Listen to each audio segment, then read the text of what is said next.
It was a cold winter morning when I went to a Tim Hortons coffee shop. I ordered a cup of coffee, and when I went to my seat, I tasted the coffee, and it was horrible.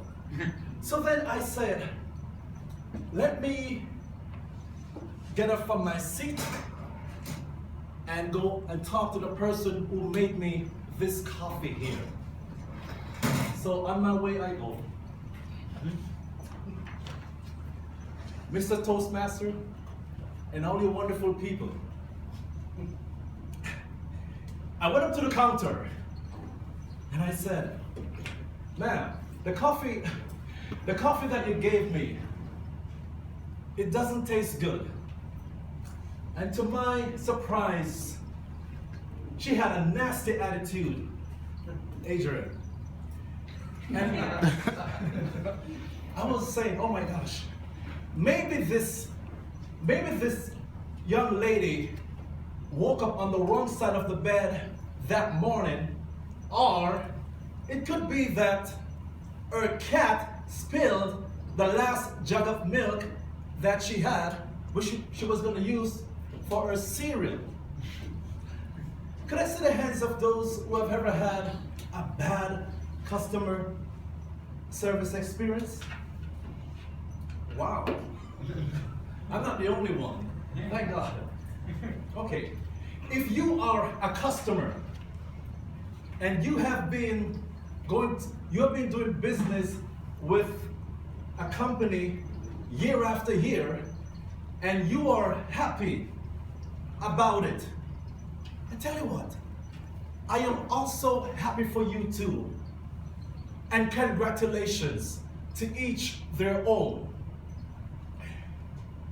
Customer service is something that I deserve the right to have.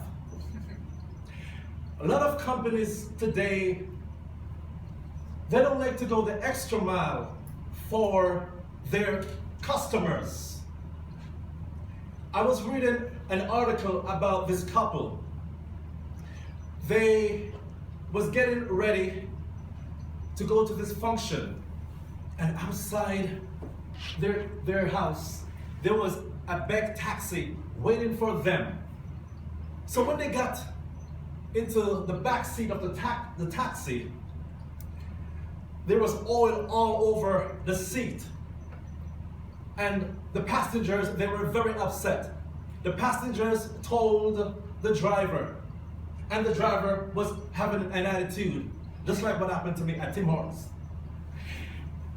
So the husband said, okay, you know what? I'm gonna go and call the head office for Beck Taxi. And when he called the head office, this is what she said to the man.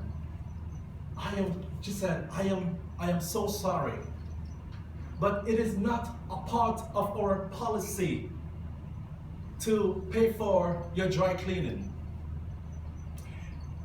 Let me give you another example where a company will decide to go the extra mile for its customers.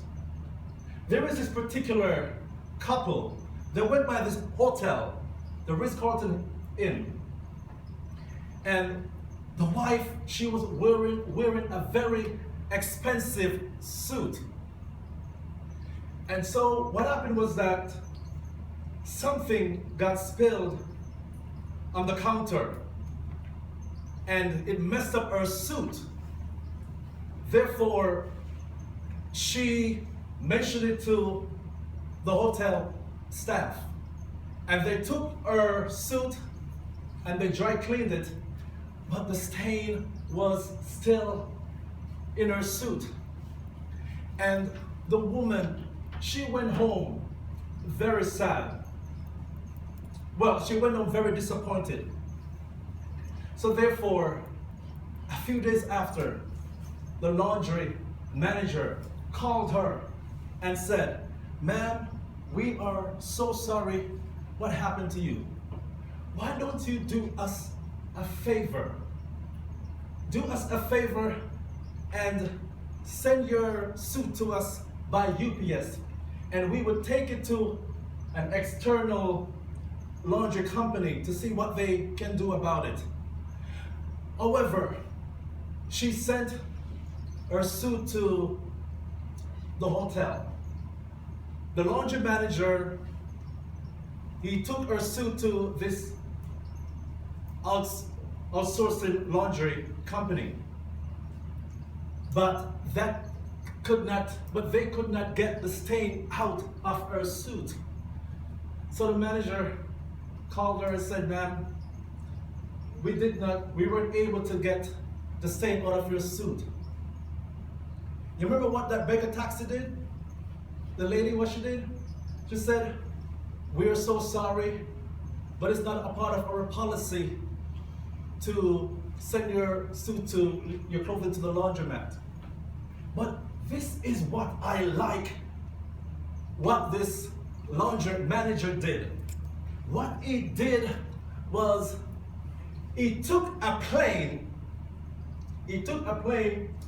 to New York. And when he got to her house, he rang the doorbell. The woman opened the door. And when she opened the door, she was over the moon. She was quite surprised. And the manager said, "We are not doing this for the sake of you being a customer, but we want you to be a customer and a friend for life with our company. This is what it means to go the extra mile for your customer. This is what it means to go the extra mile for your client." In 2001, when Apple opened its first retail store, all the experts, so-called experts, they said that Apple will not be around. Give them 2 years and they will not be around. Another one said that Apple will not be around because the sales team, they're not aggressive enough. But they must realize that Apple is not in the business to sell computers, but Apple is in the business to restore. Apple is in the business to make our lives much better. So one time, there was this little girl. She saved up her allowance money. And so it happened that she and her parents went to the mall. So when they went to the mall, the store was closed. The little girl was very upset. And so they were going home, she and her parents, the girl was very disappointed. So then after, the manager called back and said, "Come here." And then when the little girl entered the store, the employees, they were clapping, and it brought a smile on the little girl's face, and she was able to buy the laptop that she always wanted. Ladies and gentlemen, Apple is in the business not only to sell computers, but to enrich lives. The same way how Adrian has a passion when it comes on to our business meetings. Let us also have a passion to make sure that whosoever that we do business with, whatever company, we should make sure and demand that we are treated with respect and with dignity. So, ladies and gentlemen, it is our right to be treated as great customers. It is our right to make sure that we are treated with dignity. And if a business does not want to treat us like good customers, then it is us to take our business to somewhere else. Thank you very much.